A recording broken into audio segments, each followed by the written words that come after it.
Pemirsa Adiaksa yang saya cintai, pada kesempatan ini saya hendak memberikan apresiasi dan penghargaan yang setinggi-tingginya kepada seluruh insan Adiaksa atas kinerja yang telah dicapai, hingga kita dapat mempertahankan kepercayaan yang diberikan publik kepada kita.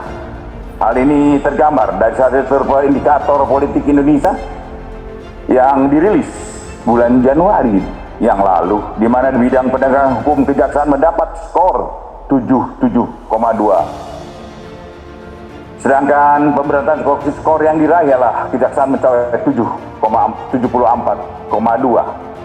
Capaian angka ini mengungguli lembaga penegak hukum lain dan menempatkan kejaksaan sebagai penegak hukum yang paling dipercaya oleh masyarakat.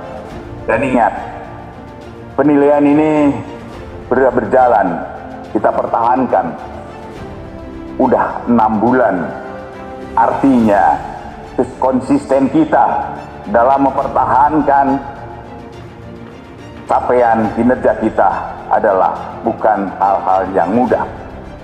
Sementara itu, survei terbaru yang dirilis oleh Lembaga Survei Indonesia pada tanggal 1 Maret 2023 kembali menempatkan kejaksaan sebagai lembaga penegak hukum yang paling dipercaya dalam penegakan hukum dengan skor 72. Saya minta agar kepercayaan publik yang telah diberikan itu tidak disia-siakan dan dapat terus dijaga, dipertahankan, dan dijadikan hal sebagai pemicu, pemacu semangat untuk bekerja lebih profesional dengan tetap menjaga integritas, supaya kepercayaan yang telah kita terima, yang telah didapatkan dari masyarakat, dia dapat dipertanggungjawabkan kepada masyarakat kembali, bangsa dan negara. Karena perlu disadari bahwa meraih prestasi itu sulit, namun mempertahankan prestasi akan jauh lebih sulit. Untuk mewujudkan hal tersebut, maka saya minta dan selalu untuk teman-teman, kawan-kawan di daerah untuk selalu mencermati instruksi Jaksa Agung nomor 1 tahun 2021 tentang pentingnya publikasi kinerja dan pemberitaan positif mengenai kejaksaan di media massa dan media sosial. Para insan Adiaksa yang saya banggakan, di era keterbukaan informasi saat ini, secara langsung masyarakat menjadi mudah mengakses semua informasi tentang aparatur pemerintahan. Masyarakat dapat memantau kualitas pelayanan yang diberikan oleh lembaga pemerintahan, termasuk kejaksaan. Kualitas pelayanan yang kita berikan terhadap publik tersebut akan menjadi tolok ukur baik buruknya indeks prestasi, indeks persepsi publik terhadap industri yang kita cintai ini. Ingat, media dijadikan tolok ukur juga. Saya tekankan kepada teman-teman, semakin baik kinerja dan pelayanan yang diberikan, maka publik trust atau kepercayaan publik akan semakin meningkat. Begitu pula dengan sebaliknya. Perlu saya ingatkan kembali bahwa sebagai aparatur negara, tugas utama kita adalah untuk memberikan pelayanan terbaik kepada masyarakat, khususnya kepada para pencari keadilan. Hal ini membuat kita selalu bersentuhan langsung dengan masyarakat, baik secara institusional maupun personal. Di samping sebagai aparatur negara, kehidupan sosial kita juga tidak luput dari sorotan masyarakat. Untuk itu, kembali saya mengingatkan kepada kita semua, pada saudara-saudara dan saya juga, untuk meningkatkan sense of crisis terhadap peristiwa-peristiwa yang terjadi belakangan ini. Saya ingin mengingatkan kembali kepada seluruh jajaran Adiaksa dimanapun berada untuk senantiasa menerapkan pola hidup sederhana dan menghindari gaya hidup hedonis yang suka memamerkan harta benda serta kemewahan. Hiduplah sesuai kemampuan, jangan besar pasak daripada tiang. Pasak itu menjadi besar daripada tiang disebabkan karena gaya hidup dan tingkah laku yang berlebihan. Pedomani untuk Jaksa Agung nomor 2 tahun 2020 tentang penerapan pola hidup sederhana sebagai salah satu cara mencegah terjadinya perilaku koruptif dan perbuatan tercela lainnya, sekaligus menjadikan setiap insan Adiaksa sebagai contoh teladan bagi keluarga dan lingkungannya dalam bersosialisasi, antara lain pertama, hindari gaya hidup konsumtif dan tidak membeli, memakai, memamerkan barang-barang yang mewah.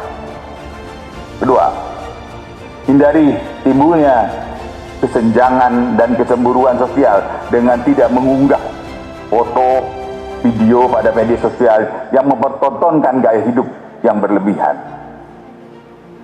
Ketiga, menyesuaikan dan menyelaraskan perilaku sehari-hari berdasarkan norma hukum dan adat istiadat setempat. Keempat, menyelenggarakan acara atau perayaan yang sifatnya pribadi lakukanlah dengan sesederhana mungkin dan tidak berlebihan. Yang terpenting adalah hikmatnya dalam pelaksanaannya. Kelima, hindari tempat tertentu yang dapat mencemarkan nama kehormatan dan atau merendahkan martabat institusi seperti lokasi perjudian atau diskotik, klub malam atau tempat lainnya yang lebih bersifat negatif.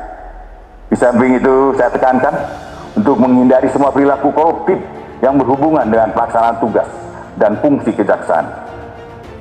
Tolong hindari semua perilaku transaksional dalam penanganan perkara. Laksanakan Surat Edaran Jaksa Agung nomor 11 tahun 2020 tentang penerapan pengendalian gratifikasi, benturan kepentingan dan pola hidup sederhana.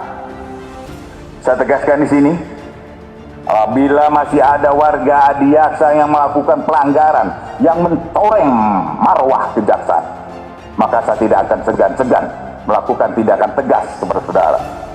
Bukan hanya hukuman disiplin, namun juga hukuman pidana jika perbuatan dilakukan terbukti sebagai tindak pidana. Assalamualaikum warahmatullahi wabarakatuh. Waalaikumsalam.